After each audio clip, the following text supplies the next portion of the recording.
এখানে একটা সই করে দাও তো মা। শিওর। তবে বিলের শর্ত অনুযায়ী তোমাকে কিন্তু অন্তত 1 বছর স্বামীকে নিয়ে মন দিয়ে ঘর সংসার করতে হবে। ও নিয়ে আপনাকে ভাবতে হবে না। হ্যাঁ অঞ্জলি, কাগজটা দেখে সই করতে পারতিস। হ্যাঁ হ্যাঁ, তুমি একবার দেখে নাও। দরকার হবে না, আপনি বাবার এতদিনের বিশ্বস্ত লোক যে। আরে জামাই বাবাজি, যাচ্ছ কোথায়? প্রণাম করো রাজা, উনি আমাদের উকিল বাবু।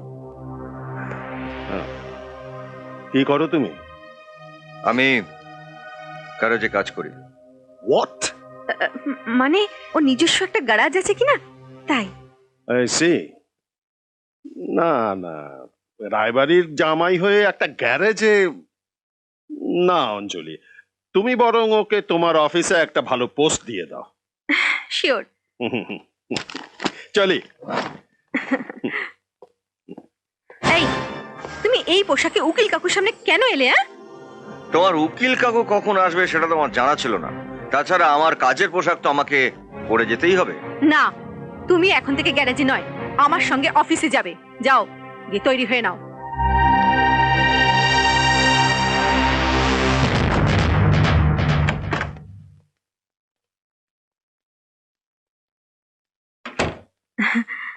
Gentleman, please sit down. Thank you madam. আমি কিন্তু তোমাকে বসতে বলিনি। মানে আমাদের বোর্ড মিটিং এ কোনো গাড়ি সারাবার মিস্ত্রির দরকার নেই রাজা। উনি কে? ম্যাডামের স্বামী। তুমি বরং একটা কাজ করো, সবার জন্য একটু চা করে নিয়ে এসো। আমি আমি চা করব? হ্যাঁ, তুমি করবে। আর কেন করবে সেটা নিশ্চয়ই আমাকে আবার মনে করিয়ে দিতে হবে না।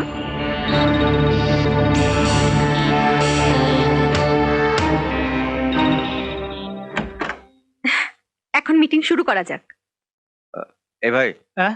আপনাদের চা বানানোর জায়গাটা কোথায়? আসুন দেখিয়ে দিচ্ছি, এই যে এখানে। ঠিক আছে। হুম। যেমন বিয়ে করেছো রাজা, এবারে তেমন ভোগও সাজা। চা, চিনি, দুধ এসব কোথায় গেল? ও হ্যাঁ,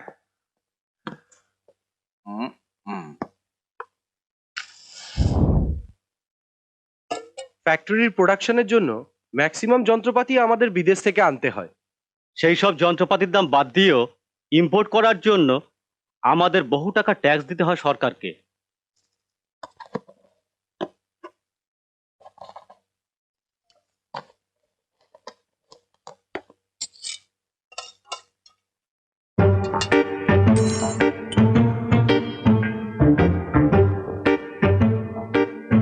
কি এমন জিনিস আমার হাতে দিলে ভগবান?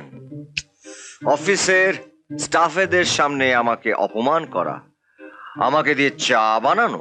হুঁ, দাঁড়াও, দেখাচ্ছি মজা।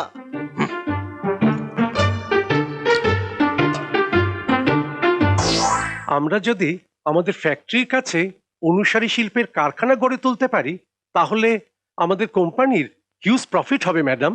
এক্স্যাক্টলি। এতে আমাদের 35% খরচ বেঁচে যাবে madam. Oh I think it's an excellent idea madam. Well, আপনারা সবাই যখন বলছেন তখন আমিও এতে মত দিচ্ছি। কিন্তু একটা কথা মনে রাখবেন, আমাদের কোম্পানির প্রোডাক্ট কিন্তু হাই সোসাইটির জন্য, ঠিক। মিডল ক্লাস আই মিন মধ্যবিত্তদের জন্য নয়। চায় গরম। ওখানে দাঁড়িয়ে আছো কেন? দাও সবাইকে। নিন ম্যাডাম। আমি চা খাই না, সবাইকে দাও। এই যাত্রায় বেঁচে গেলেন ম্যাডাম। কি হলো? নিন স্যার। আমাদের নতুন ফ্যাক্টরিগুলোর ব্যাপারে আসুন। কোম্পানির ইঞ্জিনিয়ারদের সাথে কথা বলে একটা নতুন প্রজেক্ট ফাইল বানাতে বলুন। Okay madam. ওকে, আসুন স্যার। হ্যাঁ নিন নিন।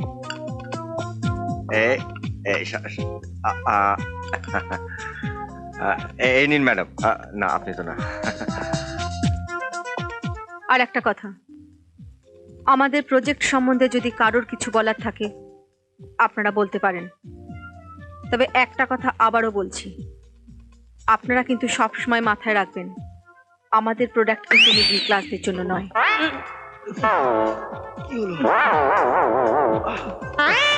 কি হলো, কি হলো আপনাদের? Sorry madam, sorry sorry madam. ওইদিকে বাথরুম, ওইদিকে ওই সোজা গিয়ে ডান দিকে যান যান যান যান, ওই বাথরুম সোজা সোজা গিয়ে ডান দিকে একদম সহজে বাথরুমে।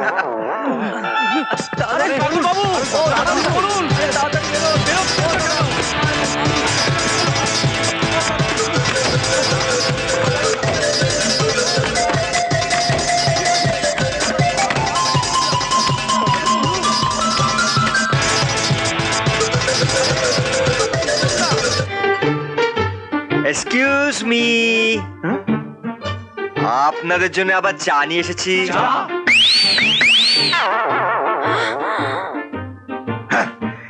এনারা বোধহয় সবাই চা খাওয়া ছেড়ে দিয়েছেন, ভালোই হলো, অফিসের একটু খরচ বেঁচে গেল। একটা কাজ যদি এর দ্বারা হয়, যাও চেকগুলো সই করে দিয়েছি, গিয়ে অমরেশকে দিয়ে এসো। হ্যাঁ,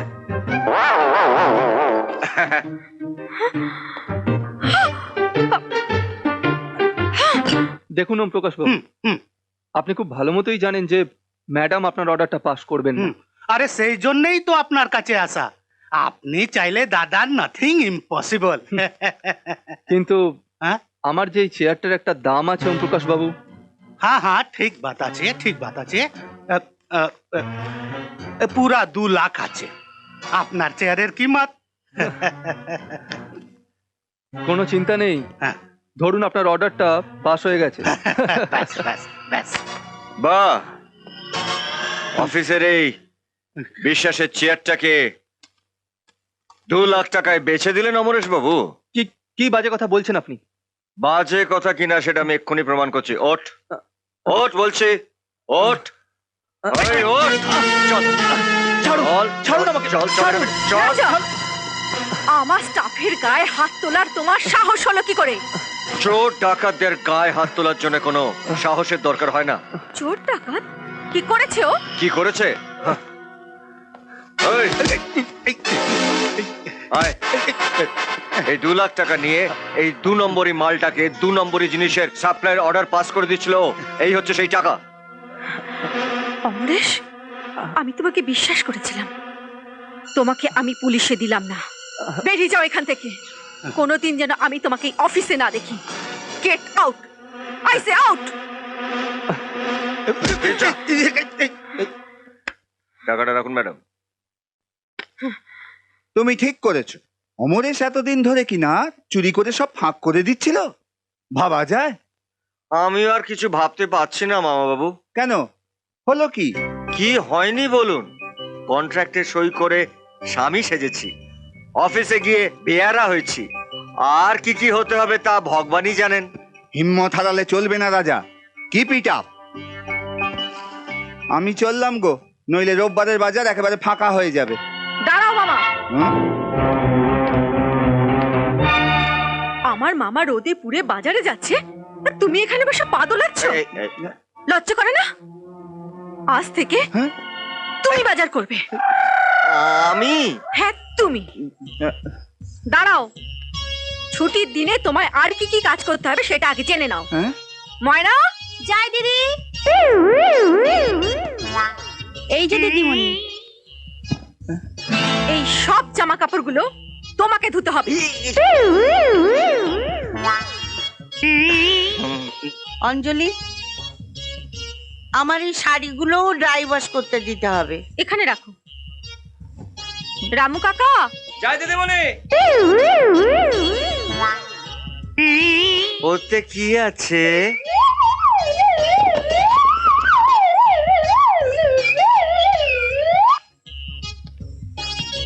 জুতো, এসব তোমায় পালিশ করতে হবে।